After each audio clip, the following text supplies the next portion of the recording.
1380 KCIM Sports presents KCIM Sports Rewind. A look back at the week in high school sports. Brought to you by St. Anthony Rehab Services. Here's Sports Director Jeff Blankman, John Ryan, and Jeff Honnold. Well, 2 out of 3 ain't bad, as Meatloaf would say, of course. Jeff Honnold this week here for KCIM and Sports boy, Rewind. are we lucky. Oh, man. The whole air is gone out of the room now. Yes, because I'll just put it to you this way. You got a trophy for being in first place. You can imagine what he's going to be wanting for being in first place after 4 days. I was going to say the big difference for anybody streaming us now online on KCIM, the difference between Jeff and I have a trophy. A trophy. Look at the size of this monster. It says 2019 March Madness Tournament Day 1 Bracket Leader. So I think it's time to recognize outstanding achievement when it is there. Well, it's so rare that somebody had I'd like to thank Trophies Plus for, doing that for me. It's Jim Jensen out there. So awesome. That made my whole day when I walked in. A trophy moment for myself. So. Yeah, I came in this weekend and I saw it sitting on your desk and I went and looked at it and I just started laughing. Yeah, so did I. But we are talking the NCAA tournament today. We're going to be joined with Keith Wagner from IKM-Manning coming up here in just a couple of more minutes since, we really don't have any other sports to talk about. Yeah, one track meet. That's all we've had so far. Exactly. Yeah. I don't think we can stretch you could stretch it into a half an hour. I cannot stretch it into a half an hour. So we decided we'd call up some of the coaches and talk about the NCAA tournament. We don't get a chance to talk to the coaches much on this show. Yep. We talk to a lot of the athletes, but coaches is something that we don't get an opportunity to get on very often, and luckily today we're going to be able to squeeze a couple of guys in. Yep, from IKM-Manning, Keith Wagner going to be joining us here in just a little bit, but right now on the phone with us from the Coon Rapids-Bayard Crusaders, the boys basketball coach, 13, 14 years, Cory Meyer. Is that right, Cory? Yeah, I think actually this is my 13th year, if my math is correct, but I'm not sure. Yeah, you've been working with Jeff Blankman for 13 years. Sorry, Cory. It's a daunting task, let me tell you. I believe that. I do believe that, actually. So we're talking about the NCAA tournament. But before we actually get into that, you are also very close connection, the Cory Meyer coaching tree, shall we call it. Cole Corson played for you a while ago. He's now the girls basketball coach at Glidden Ralston. Doing great things up there. How does that make you feel as a coach? You've got former players out there doing good things on the coaching level. I think, first of all, it's awesome. Anytime that, I always stress to my players to get out there. If you have a passion about coaching or teaching, it's a great profession. And Cole's done an excellent job over there at Glidden. I mean, I think he coaches like 9 sports over there, so I don't know what he has for free time, but he's done an excellent job. He's got a great, basketball mind, great sports mind. He's an analytical guy, numbers. He's always crunching numbers and tweeting at the Athletic Association, the girls' union, everything else. Yeah. But that guy, he lives and breathes it. He's done a great job, like you said, at Glidden Ralston, and he'll be a successful coach for a long time. Cory, do you ever try to tutor him some still today? You know what? We talk back and forth. He was actually a couple years ago when he was coaching over Glidden. He was actually a paraeducator over here, and so he was in my classroom a couple periods a day, and we would draw stuff up on the whiteboard, and we'd talk about certain sets or stuff like that. But yeah, like we share coaching DVDs, and we talk a couple times a week. We talk coaching stuff, and he shares stuff out with me, and I try to do the same thing with him. Yeah, he's a real active guy on Twitter, and so are you. You like to get in there and tweet. I love to follow games. I'll follow you on Twitter and wait for you to say something. Yeah, I don't have a lot of downtime, but like weekends, I like to watch the games, and then I got a lot of my coaching buddies are on Twitter, and we kind of give our couple words in every time, and it's fun really just to see what other coaches are thinking and matchups and those types of things. So it gives us something to do, I guess. Cory, where did your love of basketball and sports come from? I grew up in Palmer, Iowa, and I don't think there's probably a better high school basketball program, in the late 80s and 90s than that. And, Alden Skinner was an all-time great coach in Palmer, and I grew up watching Brian Pearson, who played for Iowa State, and Troy Skinner, who went on to play at University of Iowa, and then there was Greg Helmers, who went and played at Iowa. I think Palmer's like the size of 350 people at the time, and they had 3 Division I players in a short period of time, which is just remarkable. And then obviously Mitch Osborne's my neighbor, so I grew up. I spent literally every day after school once school was over, I went over to Osborne's house, and Joel, his oldest son, was one of my best friends. I was a couple years older, but we spent a lot of time in the backyard playing sports and just learning the game of baseball and basketball and football from those people. So, I was around it all my time. My dad was a teacher, and so I hung out with coaches, and that's where I really grew that passion for it. Talk about small town coaching, because it's different than when you go to the bigger high schools, things like that. You seem to have a passion for Coon, Rapids-Bayard, and you love the area, and you're staying with it. I mean, sometimes I think it would be easy for you to move on. I think you've got a lot of opportunities out there. You've chosen to stay at Coon, Rapids-Bayard, though. Yeah, I think that's the one thing, John. Like, you grow up, you really get a connection with the kids. You get attached to the kids. There's been a couple different times where I explored my option, went out there and had a couple different job offers, but the bottom line is, it's a small school. You develop those relationships. You get to coach the brother of somebody or the cousin or somebody, or you get to have the kids that you had in the classroom as 5th and 6th graders now at juniors and seniors, and there's something said about that. And I just liked it. I like the small community stuff. Cory, you're a diehard Iowa State fan. Was there a certain basketball team or maybe Coach Orr or something that when you were a kid that turned you into a Cyclone fan? Yeah, I remember watching Johnny Orr coach when I was young. I think late '80s.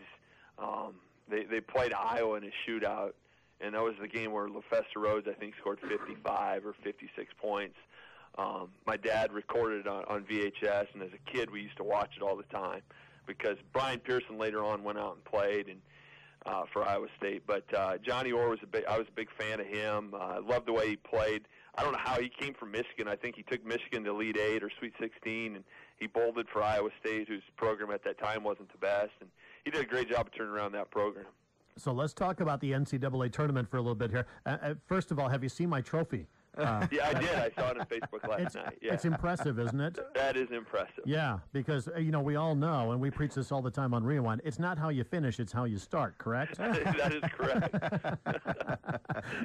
Talk about your favorite NCAA tournament memories, some of those teams and things like that. Yeah, there's a lot of good memories. I was trying to prep a little bit for the show, just thinking back on some of the games. I wrote down 4 games that I really remember well, and that was the first one was back in the '92 regional final. It was the Kentucky versus Duke game, and where Christian Leitner hit the shot, and I think it was Grant Hill who threw a baseball pass to Leitner right there. It was like a 3-quarter pass, and Leitner did the little shoulder fake to the right, and then came back and hit the shot going to his left. But that was a great game, and I think going into that game, nobody thought that Kentucky could play with them. Kentucky at that time, I think, had Jamal Mashburn, who was one of the best players in college basketball, but they didn't have the guard play that Duke did. But, Leitner just hit an incredible shot, but it was really the baseball pass that Grant Hill threw. If I remember right, they ran that play earlier in the year, and Grant Hill actually threw it to Leitner out of bounds. And Coach K asked him in the huddle, he's like, can you hit him in stride this time and get him right where he needs to be right on the mark? And Grant Hill said he could, and they executed it to perfection. But that has to go down probably as one of the greatest shots in NCAA tournament history. Do you guys agree with that? I would, absolutely. I wish it would have been the other team hitting it, but yeah, I would. Was that the same game where Leitner stomped on the guy? Yeah, I think it was. The guy went down on the ground, he just put his foot over the top, and that was kind of where everybody started hating Christian Leitner. The T-shirts came out. And then ESPN did the I hate Christian Leitner 30 by 30. Yeah, they did. That's right. And there's a lot of discussion, or was back then, of whether or not Leitner should have even been in the game to take that last second shot after stomping on the guy's chest. That was that same game, though, right? Yes. I believe it was, yeah. Yep. So there's just something special about those first couple of rounds of the NCAA tournament. You could sit there, you're a basketball fanatic. You could probably just sit there and watch it all day long. Oh, absolutely. Last Friday, I took a personal day. Some of these guys take personal days. They want to go on vacations, and so I took it off just to watch it on my couch all day long. So I watched basketball from 11 o'clock till midnight that night. Which game stood out for you last Friday? The Iowa game, I liked the way Iowa played that early game. That was a fun game to watch. Of course, I'm a Cyclones fan, and stayed up late. Was that Friday night? That really wasn't that worth one. it. kind of disappointing. That was the thing tough. about that, there was just no flow to the game. They never got, I don't know. It seemed like there was never back-to-back possessions they scored. They'd come down and score, and then, they'd come down, miss a shot. There was just no flow to the game, so that was a tough one to watch. And how about the Iowa State women last night? Did you guys watch any of that game? I didn't get a chance to watch any of it, but was kind of shocked that they ended up losing that game. Yeah, and that was kind of one of those games, like, I didn't know who to pull for, being back from Pocahontas area. Yep. With Ellie Ruffridge playing and knowing Mom and Dad pretty well. And so that was a tough game. And she came in and hit a couple big shots in the first quarter. So, but I kind of expected Iowa State women to pull that one off, but they didn't. How about some of your favorite players in college basketball? Who do you love to watch? Do you like to watch players, or do you like more to watch programs and teams? Obviously, Iowa State was important. I think the 2000 Michigan State game in Iowa State, and that was, I think, the regional final. With Mateen Cleaves and Morris Peterson from Michigan State. And Iowa State had Pfizer and Tinsley and Michael Nurse, and that was the game where, if you remember, Eustace went crazy at the end. Yep. Went after the officials. And, that was, I think that was my senior year. If I remember right, I watched that out of my grandparents' house. Who they live like a mile outside of town. I came back into Palmer and I got a speeding ticket coming into town, and my parents were not happy with me that night. But that was a great game. That was one of those games that really stood out to me. Being an avid Iowa State fan, anytime they make the tournament, you're glued to the TV. But one of the great ones I remember was the Valparaiso game where Bryce Drew hit the game-winning shot, and I think that game really changed the way coaches coached that last few seconds of the game. Because if you remember, Bryce Drew came down, missed a three the possession before. They go to foul. They fouled one of the Ole Miss's All-American, and he missed his first shot, and Bryce Drew's dad, Homer Drew, was the coach at that time, took a timeout to set up a play. Well, he comes out, the All-American missed the second shot, and it gets tipped out of bounds to the corner. And so they're running the last second shot. The guy can't move. He can't run the baseline. They throw the ball to their big guy, middle of the court, and he turns around and hits a Bryce Drew streaking down the sideline, who hits that game-winning three. And from there on, I think every coach in America put in that play. And I know when I first got here, Travis Cass, who's now at Trainer, his girls coach, had it in, and then we put it in. And then I think it was 2012, we used it against Glidden Ralston. Sam Honnold hit a half-court shot, and I think that was to tie Glidden to send it into overtime, which we later won. But I can't remember for sure. Mm-hmm. Cory, do you enjoy games that are tight the whole way, or the ones that, like what Iowa did the other day, where they fall down and then kind of rally all the way back to get a win? No, I like the tight games. I like the lead changes. Those are the games that really keep my interest, I think, the most. As a coach, when you're entering those situations, how do you keep your composure? I loved Coon Rapids' setup. When we sat right behind you doing the games, we'd broadcast. Yep. I literally would make eye contact with you or something. And, Jeff, I'm sure you do the same thing. Yep. As you're coaching your team, and I thought, how do you stay that cool during a timeout and know what to do? Well, I think the biggest thing that you prepare kids for is it's always next play. And it's kind of that next play mentality. And so you don't get caught up. And I think that what I've learned throughout the years, I'm somewhat of an emotional coach too, is that when you're emotional and the kids get emotional, and there's times where you blow a 12-point lead or a 10-point lead or whatever it is, and if they're coming to the sideline and you're upset and you're showing that emotion where you're frustrated or whatever it is, the kids are going to portray that. And so I think the first thing you have to do is keep your emotion in check, and you really move on to the next play. We always tell our kids one play at a time, next play mentality. So that certainly helps. Cory, who was your favorite player to watch growing up as a kid? Jamal Tinsley for Iowa State. You know, he was the New York street ball player, and I was a point guard. I was a little bit flamboyant at times with the ball. I probably turned it over a little bit too much, but I like the no-look behind-the-back passes and those types of things. So, you mean Mitch Osborne didn't straighten you out about that? What's that? Mitch Osborne did not straighten you out about that? See, Mitch left after my freshman year, so I was on the varsity my freshman year, but I never really got a chance to play for him. But and then we had actually 4 coaches in 4 years for me, so we went through quite a change there. But that's kind of the way I like to play. You know, he's really good, little crossover, and I like to get in the lane, great passer, and he was one of my favorite college players. I think that adapts well to Coon Rapids-Bayard because, in those smaller schools, you just don't get kids with size a lot of times. Yep. So you got to learn to play that style of ball. Absolutely. Speaking of that, Ben Obert played in the IBCA All-Star game Saturday, which was at Dallas Center Grimes, and I went up to watch him, and here's Ben is one of our bigger players, actually one of the bigger kids I've ever coached at, 6'3", and then he's taking the court, and he's one of the smallest guys on the court. Yeah. That, wow, it just kind of speaks what these kids are like anymore. The Cole Henry kid that committed to UNI was out there, and he's just phenomenal. He had 6'7", 6'8", and you just don't get a chance to coach a lot of kids with size, so you got to be able to adjust to that. Cory, what was it like, speaking of your great teams, to be able to coach down at the state tournament a few years ago?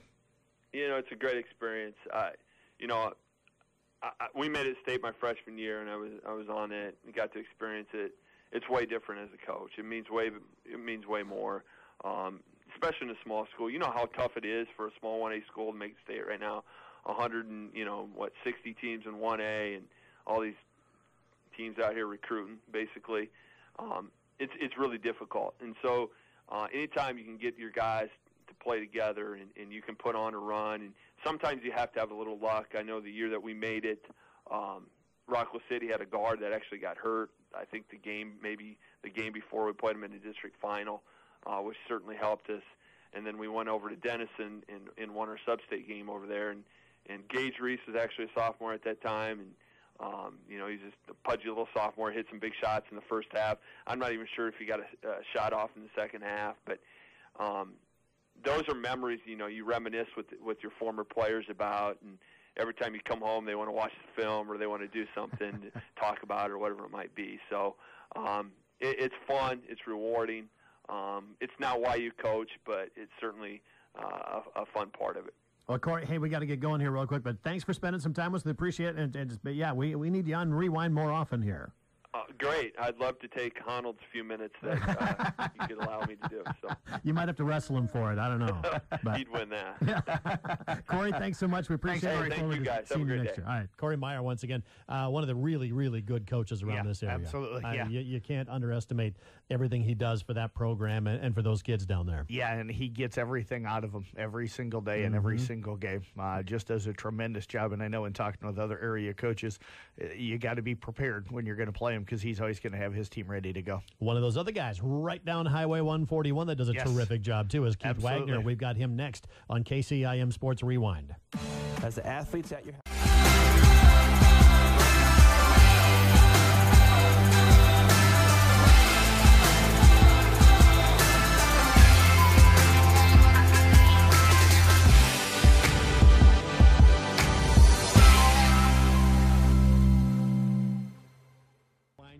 Jeff Blankman on the phone with us right now is the head coach of the IKM-Manning Wolves. It is Keith Wagner. And, Coach, welcome to KCIM Sports Rewind. I'm sure quite an honor to make your debut here today, correct? Absolutely. Great to be on with you guys. Now, I got to give it to you, Jeff. You know this. I know this. This side of Tim Bell, nobody was more animated on the sidelines than Keith Wagner. You have a Keith Wagner story at all? I do. I think it kind of reminds me a little bit of Tim. It's the kicking, of the thing. I don't think that Coach has done that for a few years, but, usually you can tell when something doesn't go quite so well or he wants to get a point across because you hear the noise coming from the bench area. Yeah, all energy from this guy. And did you know it, Keith? I mean, are you aware that you guys are that expressful on the bench? Yeah, I've tried to calm it down a little bit the last couple of years. I know my shoes took a beating there for about a 5-year period. I know I got a new pair of shoes, so I know when I can feel it coming on. I've tried to stop it a couple times. I've got a little too obnoxious, but I guess that's just energy, I guess. Oh, yeah. You know what? It's entertaining. It's fun. And, boy, I know you just love it. I love working with those kids. I do. It's very enjoyable to see kids grow, not just basketball-wise, but hopefully mature as young adults, too. So that's just part of it. By the way, speaking of kids, how's your son doing? He is doing well. He just finished up his junior year at Simpson College.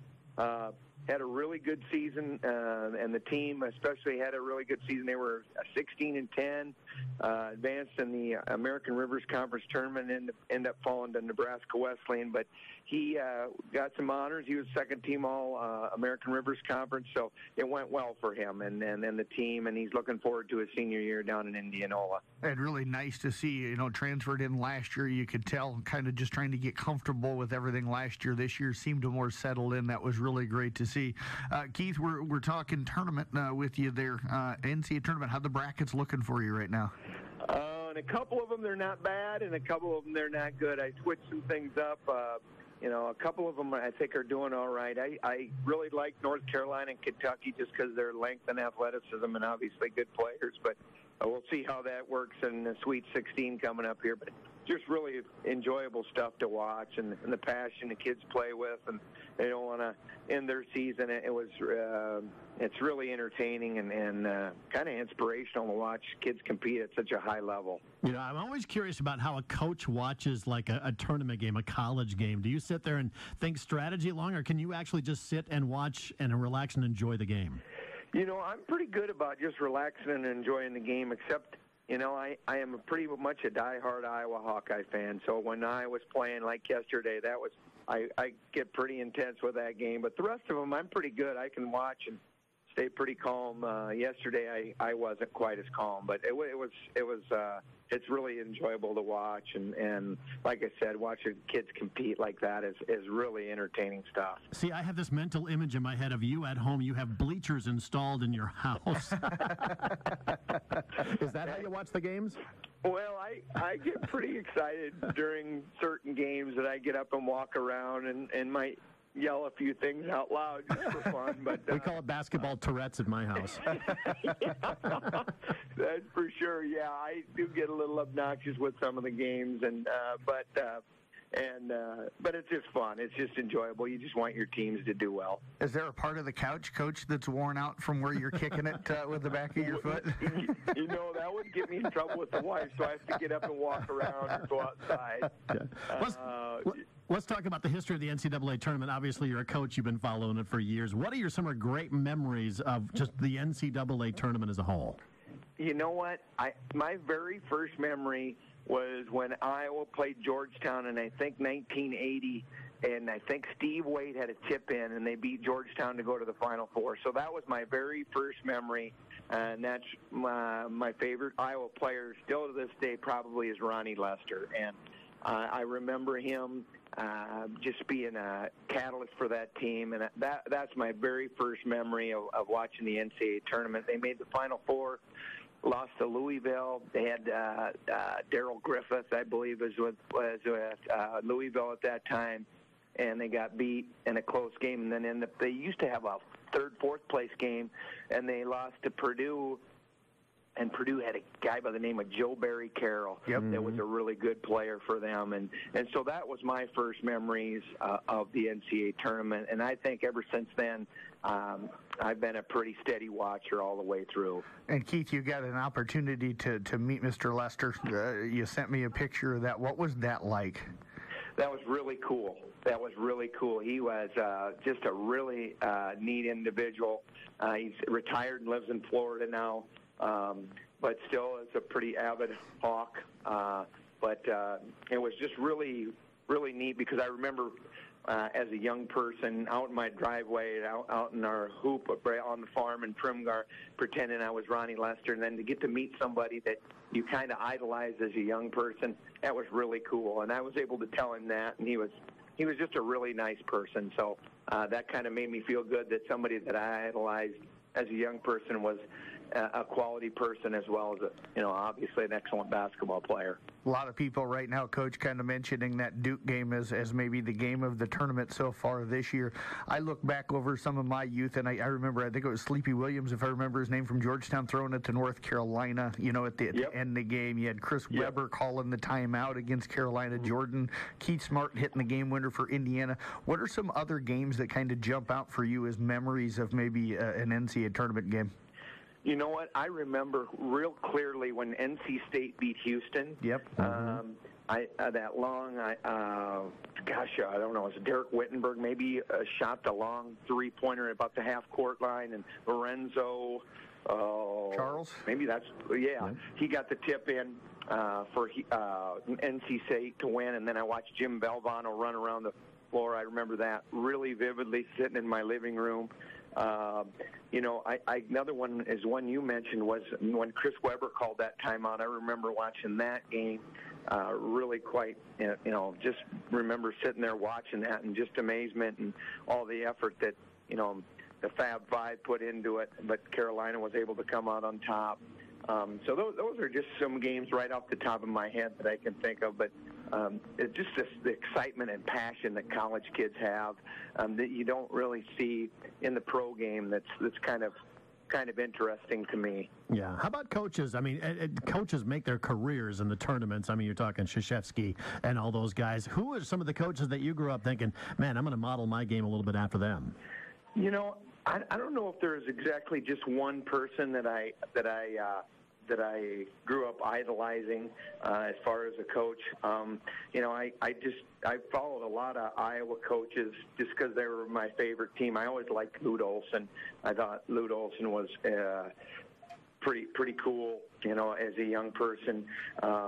You know, I always liked Roy Williams too, of Carolina, Kansas. I thought he just, you know, he took a lot of Iowa kids, but it was fun to watch him, and I still like to watch him coach and manage the game. I know he has really good athletes, and that makes you a better coach, but I kind of like Roy Williams too. So I'd say those two guys are guys that I really enjoy watching coach the game.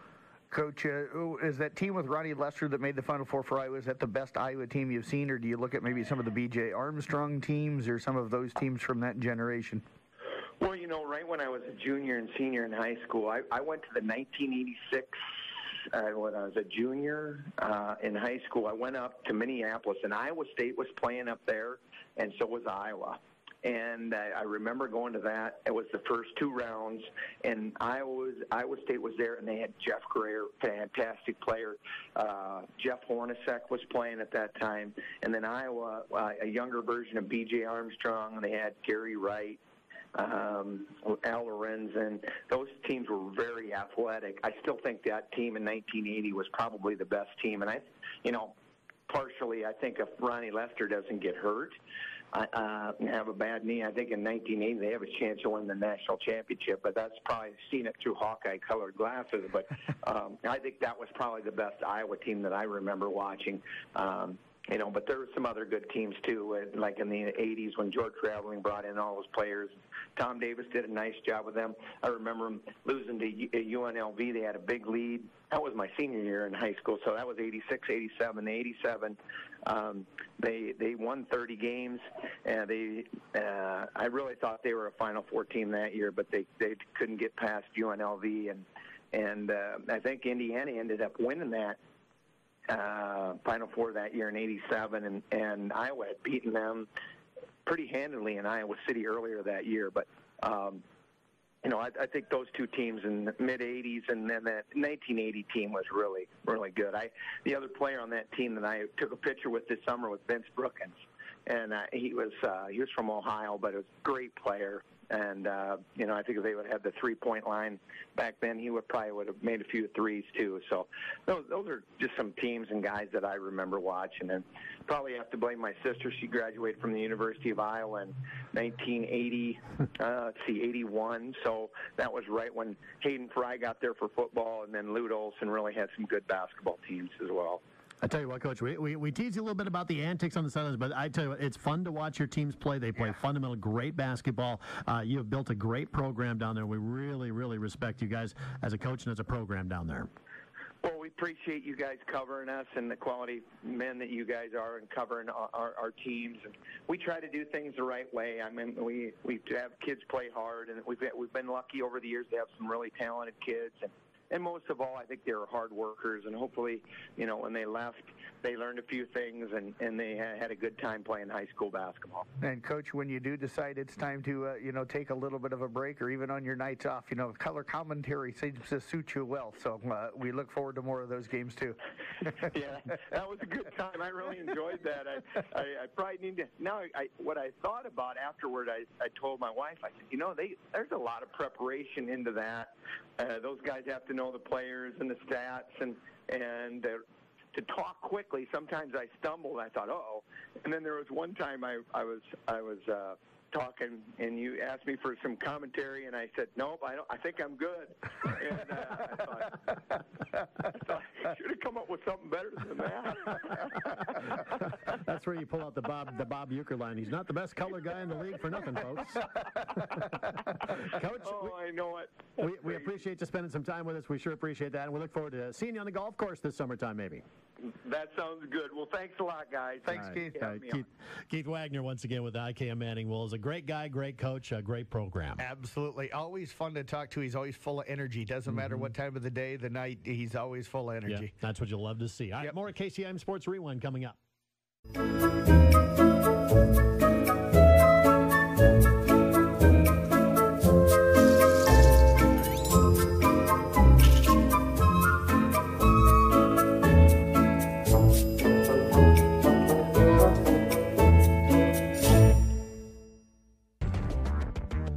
KCIM Sports Rewind. Sports Director Jeff Blankman, John Ryan with you here.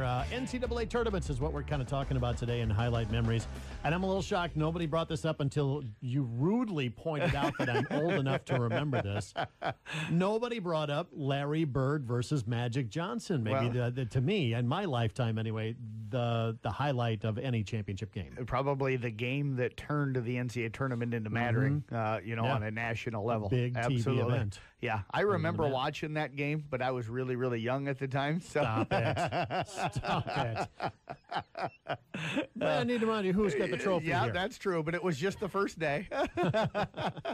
First day champion, let's put it right. Absolutely. My other big memory for the NCAA tournament, this cracks me up, it was my first few months in radio. Okay. I've been in radio since 1988. Right. So I think it was there. Hey, stop. Man, I never should have said that. It was Michigan, I think, playing in the Final Four. Yeah, okay. It was a game. So I'm working the midnight shift at KCCR in Pierre, South Dakota. Right. And I'm disc jockeying a program called Moon Glow. It's elevator music for people who can't sleep, apparently. Yeah.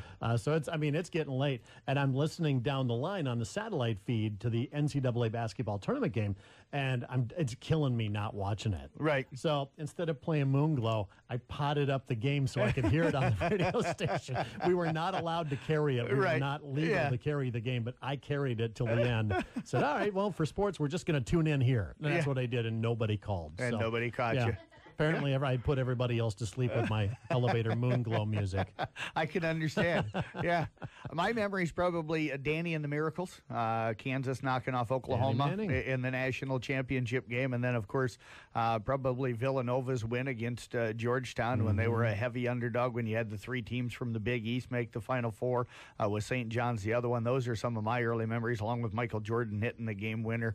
How about Keith Smart from Indiana? In 87. But absolutely, that was a great team. Yeah, that was, I look back at some of those Syracuse teams, with Derek Coleman and, Dwayne the Pearl, and Monroe and all those guys. I mean, it was, I could literally sit back and probably fill a half an hour of just memories of games from the MCAA tournament and stuff. Yeah, and so, it's just a darn shame we don't have time to go over our standings, doesn't it? Yeah, no. Well, do we need to? Well, we can mention that Gene Rasmussen's in first place. Gene? We like Gene. Yeah, Gene's in first place. He's tied with the guy that's missing today. Yeah, Honnold in first place. Yeah, Honnold and Gene tied for first. Dan Cook's in third. All right, coaches out there, what is wrong with us? Yes. There's something wrong when Honnold's sitting in first place. I know. Because he's never played the game before.